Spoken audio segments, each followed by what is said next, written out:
Welcome to another episode of Unleash Your Inner Goldilocks. Thank you so much for joining us for another insightful and invigorating conversation. You might ask why? Why Goldilocks? And what is the message Goldilocks is imparting upon us week after week? Think about the young girl who's growing up and experimenting and exploring. And as she runs through different scenarios, she knows exactly what she wants. She knows how not to have her food too hot or too cold. She knows how to make sure the surface she sleeps on or sits on is not too hard, not too soft. She tirelessly experiments to figure out, how can I get this just right? What if we all take a page from our inner child and have that wonderment and experimentation and the daring nature to figure it out? Because the more we figure out, the more we're going to get life just right. Getting it just right is not a one and done, it is a continuing journey. And how do we do that? And how do we continually remain in touch with our inner Goldilocks? That is the food for thought threaded through our conversations. And you're going to absolutely love our guest today because she is somebody who understands this and embodies this. So today you're going to meet a dear friend, Shama. Shama and I met through our social impact work, and we have been working on getting the organization Destiny Connect Foundation up and running. And now that it's launched, it is making tremendous impact throughout the world. Shama knows the importance of every person unleashing their inner Goldilocks, continuously improving and thriving. That is why she became a neuro-linguistic coach. She works with differently abled youth to help them find their inner Goldilocks. And in her spare time, among all the other things she does, she also volunteers and works on the advisory board of Destiny Connect Foundation. Shama, welcome to Unleash Your Inner Goldilocks. What an amazing welcome. Thank you, Dr. Kaz. It's an honor to be here with you to this. It is absolutely an honor. You give so much through the organization. I really want for the world to meet you. And I also want the world to hear your insights and the power you bring in your own way to every scenario to help people find the better version of themselves. So, as we get started, Shama, talk us through the process of how you chose to step into the neuro linguistic coaching and how you then apply that to the differently abled young people you work with.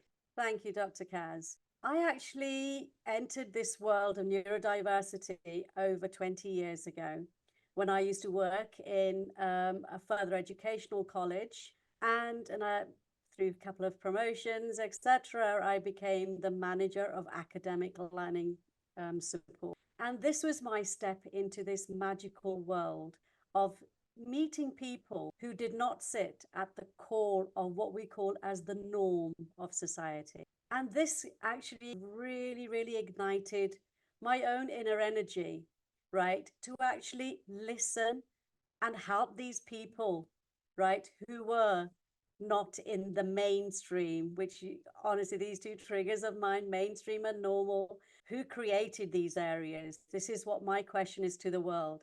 It's us, society. So we thought we'll differentiate. My teaching, my area of neurodiversity coaching is in fact conquering these areas and making this area more inclusive for everybody. So if I was to very quickly say to you, Dr.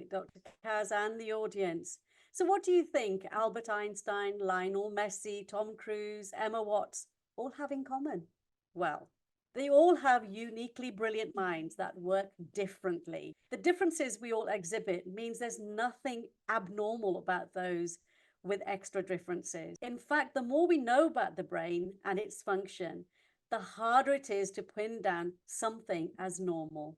And this is what I work on. So my mission in life is to teach people to embrace the uniqueness of our minds across the spectrum of mind structures, including those people who are popularly called neurodiverse. Did you know we are all neurodiverse in our own ways? So just to put a finer sort of note on people who are not sort of aware of neurodiversity. So what is it? It's when your brain functions include something that doesn't come easily or isn't available at all to the masses. Common cases identified as neurodiverse and are sometimes considered medical conditions could be forms of autism, ADHD, dyspraxia, and even touches on dyslexia and many other experiences that are less frequently seen. I mean, we all know Albert Einstein. He exhibited traits of being on the autistic spectrum, yet we know him, how he brilliantly shaped the world of science. I love the phrases that we have when people start comparing. I mean, one of the phrases that I had up in my office was, how can you expect people to do well when we put tests like, how quickly can a goldfish climb up a tree? That was one of his most famous measurements that he used to call. Neurodiversity is not a label of exclusion anymore. It's in fact a label of inclusion, which is what my crusade has been for over 20 years. My job, so to speak, is about creating awareness that we all have something special to offer the world. And neurodiversity is just another example of how we can all be uniquely brilliant. Hence, my Neurodiversity University, my tagline, advancing awareness of these uniquely brilliant minds, because that is exactly what they are. So if I look at my everyday work, when I deal with students, when I deal with the public, when I deal with even specialists in their own fields, I do pick up how everyone works differently. The best brain surgeons, architects in the world, musicians, actors, directors, producers, that we all think, wow, what incredible work they're doing, because they are thinking differently to what we considered. My crusade in the world is to make sure there's more inclusivity in the world and not to forget about someone who is just on the edges of what we call as norm in society, but encourage them and support them in how to achieve their goal. That is so beautifully said, Shama. And you ask a very poignant question. What is normal? Who decides what's normal, right? What is normal for a dog is not normal for a cat, which is not normal for a parrot, which is absolutely not normal for a fish. And so, who decides what's normal and how much of that normalcy is to create conformity and therefore control? And those who don't want to conform then get labeled. So, I absolutely am intrigued by how you are taking this conversation. So, let's build on that. While we tell young people growing up they need to conform and they need to be normal, the minute they get to work, we ask everybody to think outside the box. How can people go through 21 years of conditioning to be normal and then the well-being and the success of their adult life be predicated on being different than normal because they need to solve problems differently? What are your thoughts in a couple of minutes on how can we rewire individuals to get back to what they were intended to be? Because we're all wired a little differently, but intentionally so. Well, I believe, right, everyone should be entitled to live and produce work, create things as they want to, and not just be asked or copycatting somebody else because that's what they've been told to do. So often when we get conflicts, when we're talking about young adults stepping into life, this is where the struggles come in, because what we call as the norms have suddenly gone out the window, just like you said, Kaz. We are asked to think outside the box. Well, in fact, for 20 odd years, we've been told, keep inside that box, do as you're told, because this is the right thing to do. And what we find is at a young stage, if there's any different, I put into quotes, different ways of thinking, there is a massive, massive spectrum of the conditioning, which can be medical as well. So the area that I'm talking about is the low end, right? The low end is where people are encouraged to think just that little bit different.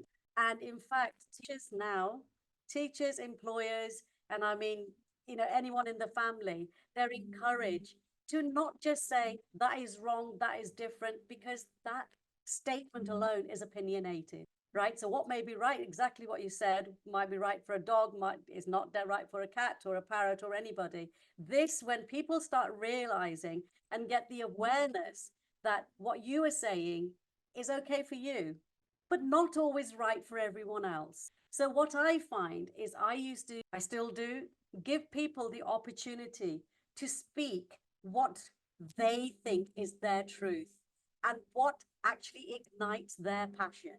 And once you start saying, right, that is fantastic, that is brilliant, I don't think about that. I used to say that to my students. I'm not very artistic, I'm afraid, but would you be able to explain what that means? And their faces used to light up and say, I'm in my own here. Somebody actually understands what I'm doing, where I'm going with it. So when I talk about this is the art department I used to visit. When we talk about hairdressing and beauty, when we talk about even the hands-on stuff like the electricians, the plumbers, etc., they have their own way of working through. Just because, like I said, it's slightly different doesn't make it wrong. So my job, I always encourage, and remember, I am not the only one with the opinion. Everyone is entitled to their opinions and to what creates their passion. And I would suggest to everybody, all of the audience, ignite that passion and say it's fantastic, it's brilliant, and really make them accomplish between themselves. That is music to my ears. Thank you so much, Shama, for explaining it that way.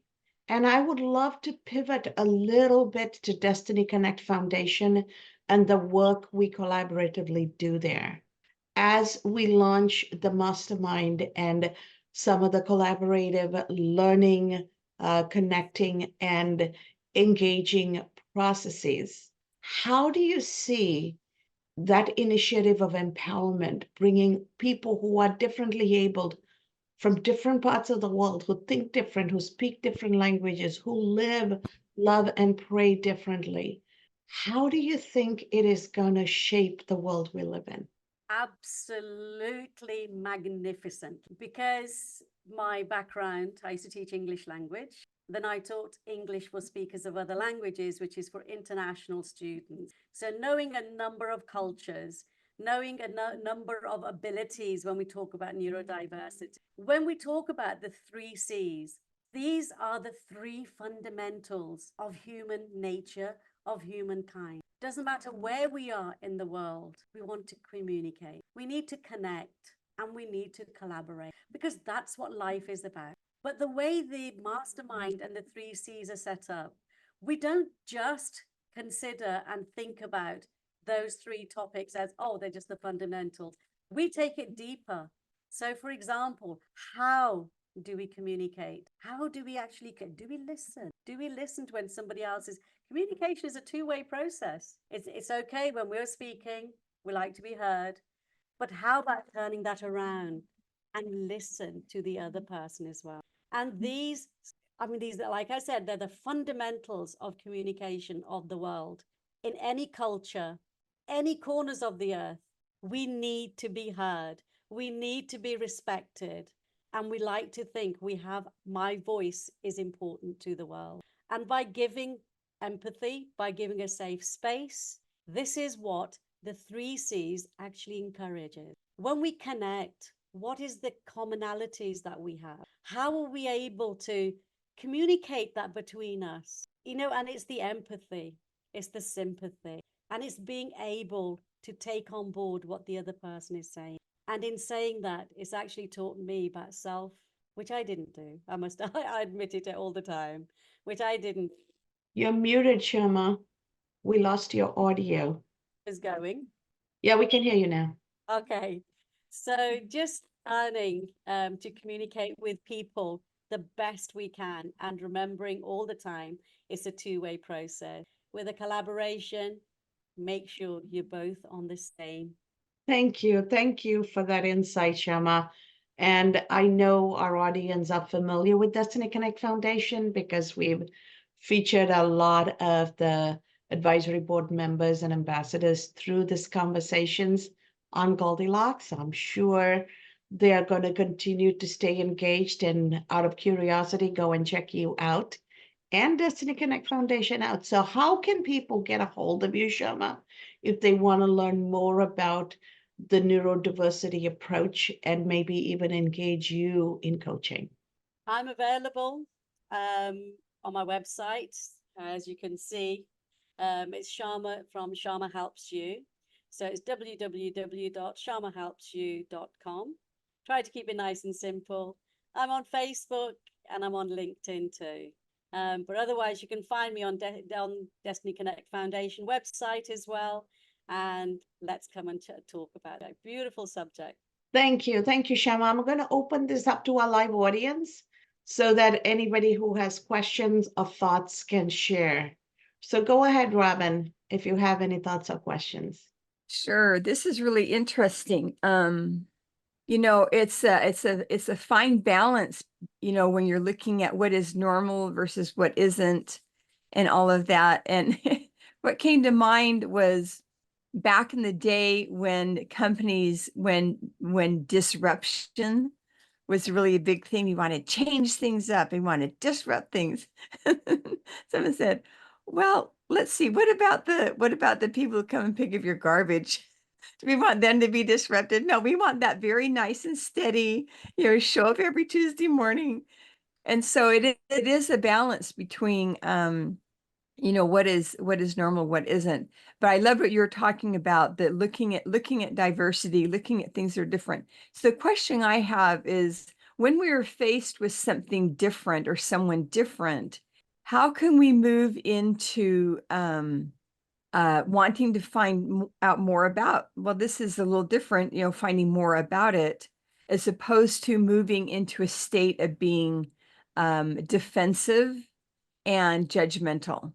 I totally understand where you're coming from, because what happens is people get nervous if somebody is acting in a different way to what we consider as not socially acceptable. With autism, right, there's no filters. They'll tell you as it is, right? And people sometimes get offended.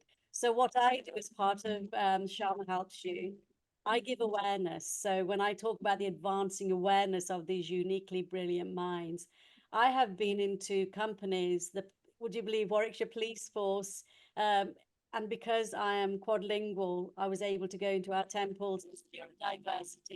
One of the faces, House of God, make everyone well. So when I go through the awareness presentation, signs, symptoms, what to do, what not to do, be able to, and they found that absolutely incredibly helpful. And they've actually got, you know, tea, we say chai and chat, which is tea and a conversation. We've actually got 2 regular groups that are running on a Sunday, supporting parents and families. So that was my achievement by going in. The police force, I actually do it for health-based, protection-based. And I says, how often do you guys, you know, book into cells just because somebody's being a little bit, you may be able to smell some wine or something, they've only had a little drink. But have you considered there might be dyspraxia, right? Because on a good day, they will never be able to walk a straight line because neurodive, you know, they don't have the motor neuron, you know, ability. So they were saying, oh, okay, the new doctors coming about, and we're talking about bedside manners. So, you know, the communities that I go into, it is giving them awareness and just, you know, a step into this world and say, would you consider? And I think just by planting that seed, this is where people will be able to understand, not to be afraid, not to be scared, but understand what that individual is saying. And every individual is different. That's the magic that people. Beautiful. Thank you. Thank you, Shama. Appreciate that. And what an amazing question, Robin. Go ahead, Puffy. I know you have a question there. Okay, thank you so much. I hope this background sound won't be disturbing. Actually, mine is not even a question. It's just, you know, my thoughts and remarks in terms of um, working with Shama and seeing, the great work that she's doing, globally. And there's one thing that I never understood what neurodiversity is, because you always ask questions, but you get few people who can really give you a practical scope of what they've done, all of their life. I mean, Shama has been a teacher, for many years, taking care of, these young ones, and who sometimes the world, you know, criticize, they see them as not normal. And I love what you said, Dr. Kass. What is normal? What might be normal to me might not be normal to someone else. And I learned that through Shama,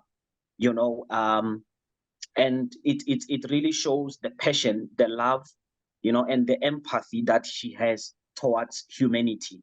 And I give her my all respect, in regards to that, her patience in terms of, giving you understanding when it comes to neurodiversity, and giving us all the practical examples of the different cases she's been coming across.